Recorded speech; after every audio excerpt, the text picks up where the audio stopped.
Mauricio Pochettino est évoqué du côté de Manchester United. Zidane est évoqué du côté du Paris Saint-Germain pour le remplacer.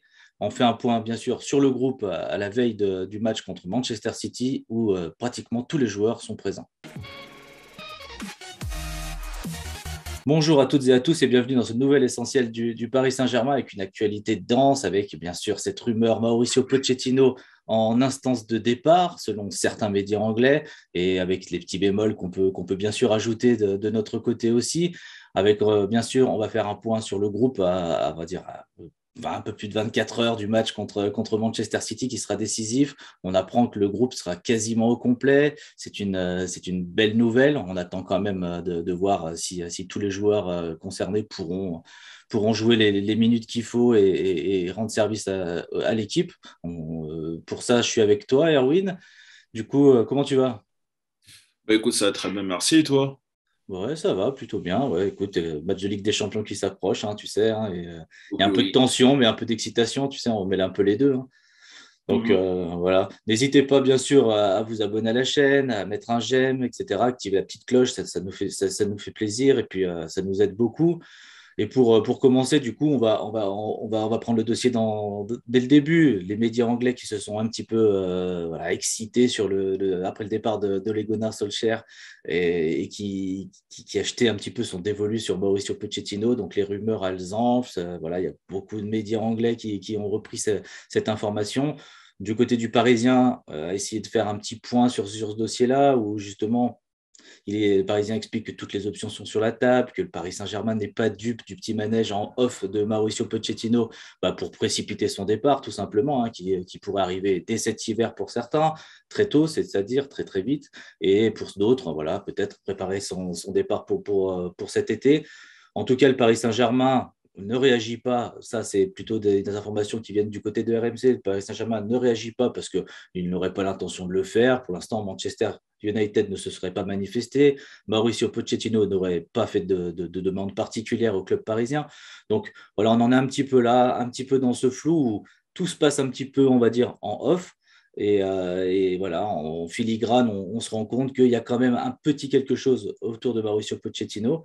Voilà, avant de lancer voilà, son potentiel remplaçant s'il était remplacé, qu'est-ce que toi tu en penses, Erwin, de ce dossier Pochettino? Bah, déjà, il faut savoir que l'été dernier, il y avait déjà eu éventuellement une prise de contact avec certains clubs comme quoi Pochettino serait plus ou moins sur le départ après la fin de saison dernière. Là, moi, ça m'embête énormément dans le sens où on est quand même à 24 heures d'un match de Ligue des Champions contre Manchester City. Il ne faut surtout pas oublier que c'est un match de Ligue des Champions. En cas de victoire, on serait qualifié pour les huitièmes de finale. Et je trouve que tout ça, ça peut perturber en fait l'ambiance qu'il peut y avoir à la fois dans le vestiaire et même pour nous et même pour les supporters aussi. Donc le problème, le fait qu'il y ait cette absence de communication par rapport à ça énerve en fait tout le monde. Donc moi, j'aurais préféré à ce que Pochettino, parce que d'ailleurs Pochettino avait dit sur les rumeurs de l'été dernier que lui, il ne voulait pas trop parler parce qu'il disait bah, je laisse passer les rumeurs comme ça. Sauf que le problème, c'est que quand tu laisses passer les rumeurs, ça veut dire qu'automatiquement, il y a plus ou moins des contacts qui ont été faits. Et quand tu vois que, par exemple, hier, il y a à peu près une dizaine d'informations, de sources, pardon, anglophones qui maintenaient sur le fait que Pochettino serait intéressé par Manchester United, et tu l'as dit tout à l'heure avec ESPN, excuse-moi, mais on peut vraiment se poser des questions là-dessus. Donc, pour moi, ça me gêne plus qu'autre chose d'apprendre tout ça la veille d'un match importantissime en Ligue des Champions. Bah, c'est sûr, hein, bien sûr, on rappelle à tout le monde qu'on met des bémols, on met des pincettes, parce que forcément, on n'est pas dans la confidence, c'est compliqué d'avoir vraiment tous les tenants, les aboutissants dans un tel dossier. Mais c'est vrai que voilà, la rumeur, elle était déjà là cet été, elle a déjà perturbé un petit peu le groupe, on ne va pas le cacher. Là, comme tu dis, à 24 heures d'un match de Ligue des Champions très très important, bah, ça tombe pas au meilleur moment. Mais moi, j'ai quand même envie de mettre en avant la dernière interview de Mauricio Pochettino, où, bien évidemment, il parle du projet parisien qui est différent d'un projet voilà, Tottenham ou un club comme ça où il aurait pu vraiment avoir on va dire, la mainmise totale sur son effectif, vraiment pour le façonner à sa façon. Là, il a clairement dit que voilà, il devait s'adapter à ce que le PSG voulait et ce que le PSG voulait, c'était gagner. Il a dit que le challenge était extraordinaire, ça c'était dans une interview récente. il a montré quand même des choses positives vis-à-vis du Paris Saint-Germain. Là, tout vient un petit peu se casser la figure, on va dire, avec ces déclarations des Anglais et puis tous ces points presse faits par RMC, par l'équipe, par le Parisien, qui rebondissent un petit peu là-dessus. Mais c'est vrai qu'on ne s'attache pas beaucoup finalement à sa dernière interview qui était quand même plutôt dans le sens de je monte le projet à Paris, il me faut du temps, le projet est extraordinaire, c'est sûr que c'est différent, mais on est prêt à relever le challenge. Qu'est-ce que tu en penses? Mais c'est ça. Mais par contre, ceci il y a un problème par rapport au temps. Parce que, encore, si tu n'as débarqué qu'au club il y a 1 ou 2 mois, je veux bien comprendre. Mais tu es arrivé depuis janvier 2021. On est en novembre 2021. Ça fait pratiquement 1 an que tu es là. Qu'est-ce que tu veux parler encore de temps? Excuse-moi, parce que, encore la saison dernière, les 2, 3 premiers mois, on a dit d'accord, on va être clément. Mais là, cette année, je suis désolé, on t'offre, à mon avis, à mon sens, alors je ne dis pas que c'est la meilleure, on est loin de là, mais probablement l'une des meilleures équipes que le Paris Saint-Germain pouvait avoir. Et tu t'oses te dire parler encore de temps, alors que même si on voit, alors qu'on fait pourtant des matchs plus ou moins piteux, même si on gagne un peu à l'arrache, etc., c'est pas normal. Donc, excuse-moi, pour moi, j'ai l'impression que tu ne montres pas assez cette envie de vouloir rester et t'affirmer dans le projet du Paris Saint-Germain. Alors, peut-être que tu as été déçu par des trucs, notamment les relations avec le directeur sportif, parce qu'on sait que entre Leonardo et Pochettino, c'est pas franchement l'amour fond, on le sait très bien. Mais à un moment donné, il faut que tu sois capable de dire les choses directement. Si tu vois que, honnêtement, j'aurais préféré que tu me dises dès le début que tu veux partir, etc., on aurait compris. Là, le truc, c'est que tu ne dis rien, tu laisses passer ça comme ça, les rumeurs arrivent, et nous, on va penser quoi derrière? Donc, on a l'impression qu'à chaque fois dans ce club, il y a toujours un truc qui ne va pas. Et en fait, on ne peut pas passer une semaine sans qu'il y ait un truc qui ne va pas dans ce club. Donc, j'aurais préféré qu'ils nous disent ça dès le début, et comme ça, on aurait pensé à autre chose, quoi. Hmm. Bah écoute, oui, c'est sûr que c'est le PSG, hein. Tous les jours, on a des nouvelles, des nouvelles peu rassurantes sur plein de facteurs, plein de domaines au Paris Saint-Germain, donc c'est compliqué. Bon, Pochettino a clairement eu du mal à mettre son jeu en place, comme tu l'as dit, en presque 1 an. Est-ce que la solution, comme l'annonce ESPN notamment, hein, qui dit par exemple que le PSG a contacté Zidane en cas d'éventuel départ de Mauricio Pochettino. L'ancien coach du Real Madrid est le candidat numéro un, dans ce cas, l'unique même, d'après les médias. Pochettino n'est pas pleinement installé au PSG, il peut envisager de signer à Manchester United. Enfin, on sent quand même que le Qatar et Zidane, ça peut être un mariage qui marche, mais est-ce que dans le jeu, est-ce que Paris, si Mauricio Pochettino partait, comme c'est annoncé, etc., est-ce que Zidane serait la meilleure solution pour toi? Bah, je ne sais pas si ce serait la meilleure solution parce que je vois beaucoup que c'est un peu le premier nom qui sort à chaque fois.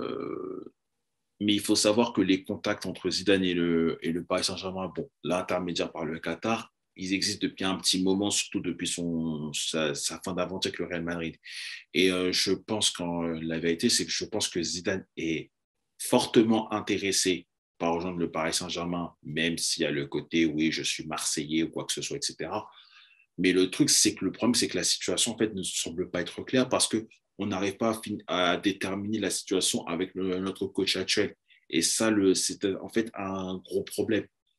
Même si, après, concernant Zidane, alors, qu'on soit bien clair, je ne sais pas que je veux ou pas Zidane, mais je pense que Zidane, ça peut être une bonne option dans le sens où, certes, ce n'est pas un révolutionnaire tactique, c'est pas genre comme Carlo Ancelotti qu'on a eu par le passé ou quoi que ce soit, mais c'est un mec qui est capable de pouvoir fédérer son vestiaire et surtout, quand tu te dis, tu joues pour Zinedine Zidane, qui est quand même l'un des plus grands joueurs de l'histoire du football, tu te dis forcément ça donnera envie aux joueurs de se donner à fond pour lui. C'est comme ça que ça s'est passé au Real Madrid pendant au moins 3 4 ans et c'est comme ça qu'il a soulevé ses 3 Ligues des Champions consécutives. Donc, du Voilà. coup, je pense qu'à mon avis, ça peut fédérer justement le vestiaire parce qu'il connaît très bien le côté humain par rapport aux joueurs, etc., comment ils sont et tout. Donc, à mon avis, je pense que ça peut être une bonne idée ou pas pour Paris Saint-Germain. Pourquoi pas? Maintenant, il faut juste qu'on règle la situation par rapport à notre coach actuel avant de penser à autre chose directement. Mm. Oui, bah ça c'est clair, hein, par rapport à Zidane, tu l'as dit, un des meilleurs joueurs, de tous les temps. pour coacher une équipe de stars, ça paraît être une solution qui est très, très, très intéressante. En plus, bah, Zidane, voilà, tu l'as dit sans le dire, mais c'est ça, il a gagné 3 Ligues des Champions, donc c'est aussi l'un des meilleurs entraîneurs, en tout cas de ces dernières années.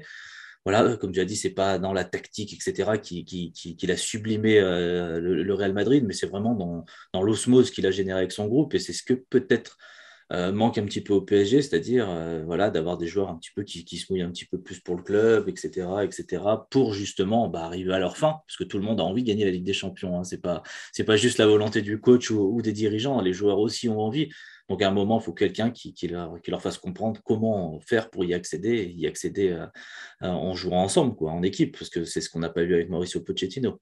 Enfin bon, voilà, je pense qu'on a fait un petit peu le tour. Pochettino est potentiellement sur le départ, ça s'est annoncé un petit peu. On va voir, on va attendre, on va prendre le pouls un petit peu de cette situation. Pareil pour Zinedine Zidane, voir si dans le cas échéant, c'est une option valable pour le Paris Saint-Germain. On pourra sûrement refaire un podcast là-dessus. En attendant, là, on a appris un petit peu le groupe qui va se déplacer à Manchester City. On avait déjà eu la bonne nouvelle hier entre l'équipe qui annonçait Ramos de retour dans le groupe, enfin, après je ne sais combien de temps d'absence. Certes, Mbappé était malade, mais a priori, c'était rien de grave. On avait aussi appris les retours à l'entraînement des joueurs qui nous ont manqué contre Nantes, Marquinhos, Kimpembe et Donnarumma qui étaient malades et qui sont bien là, bien présents donc pour jouer ce match ultra important. Voilà, j'ai envie de dire un Paris Saint-Germain avec un groupe presque au complet. Alors, il manque, comme tu l'as dit, en off, Bernat, parce que forcément, il n'est pas inscrit. Il y aura sûrement des joueurs comme Ramos qui ne seront pas prêts à lutter contre Manchester City pendant 90 minutes. Si jamais il devait jouer, il ne sera même pas titulaire, etc. Mais en tout cas, le fait de voir le groupe qui commence à être un petit peu plus au complet, ça te fait quoi? Bah, déjà, j'ai presque envie de pleurer, hein, parce que on va pas se mentir que voir un groupe quasiment complet du Paris Saint-Germain, c'est un truc qu'on n'a pas l'impression de voir ces derniers temps. Je rappelle que il y avait les huit stats qui étaient sortis, il me semble, après le match contre Leipzig, on avait fait 97 compositions différentes en 97 matchs surcumulés pendant plus d'un an. Là, je me dire que là, on a quasiment un groupe au complet. Là, c'est pratiquement incroyable. Après, comme tu as dit, à part Bernat qui n'est pas dans la liste et je crois Draxler qui est encore blessé Oui. pour 4 ou 5 semaines, d'après ce que j'ai pu comprendre sur le communiqué du PSG, bah, ça fait quand même plaisir. Donc, ça fait que surtout, bah, rien que ne serait-ce que la présence de Ramos, même s'il ne va pas forcément jouer, il sera titulaire, mais le fait qu'il soit présent dans les vestiaires, je pense que ça va pouvoir compter justement pour le Paris Saint-Germain et notamment de pouvoir avoir ce surplus de mental et de caractère comme ils en auraient peut-être besoin. Et pourquoi pas, ça peut peut-être nous aider pour avoir un très bon résultat qu'on aimerait tous demain contre Manchester City. Et puis, est-ce qu'on n'attend pas non plus tous ces joueurs, tous en forme au même moment, février, mars, avril? Enfin, voilà, tu m'as compris. C'est peut-être aussi le sens aussi de la préparation ou voilà, du décalage de préparation pour certains, c'est d'arriver vraiment en forme quand les matchs vont compter, quand les matchs seront décisifs. Voilà, le match est décisif pour le coup, donc d'avoir le groupe au complet, c'est intéressant. Je pense qu'on a bien fait le tour, on est content. Le PSG va se présenter potentiellement avec un groupe au complet et donc c'est aussi de bon augure pour la suite, pour le championnat et pour la fin de l'année, on va dire. Voilà, écoute, Erwin, je te remercie d'avoir fait ce podcast avec moi. Bah, un grand plaisir aussi et merci d'avoir partagé aussi ce moment-là aussi avec moi. Ouais, bah écoute, ouais, c'était chouette. En plus, là, c'est une bonne nouvelle. Ramos peut-être sera là. Écoute, tu vois, il y a plein de choses qui se passent au Paris Saint-Germain. On s'ennuie jamais. En tout cas, merci à tous. N'hésitez pas à mettre un j'aime, bien sûr, s'abonner, la petite cloche, parce qu'on sort des vidéos assez régulièrement. Ça nous aide beaucoup. En tout cas, on se rejoint bah, du coup demain pour l'équipe potentielle que pourrait aligner Mauricio Pochettino, voilà, avec, avec nos pronostics, comme toujours, le groupe, le point définitif sur le groupe avec les derniers entraînements, etc. Et puis on débriefera le match jeudi.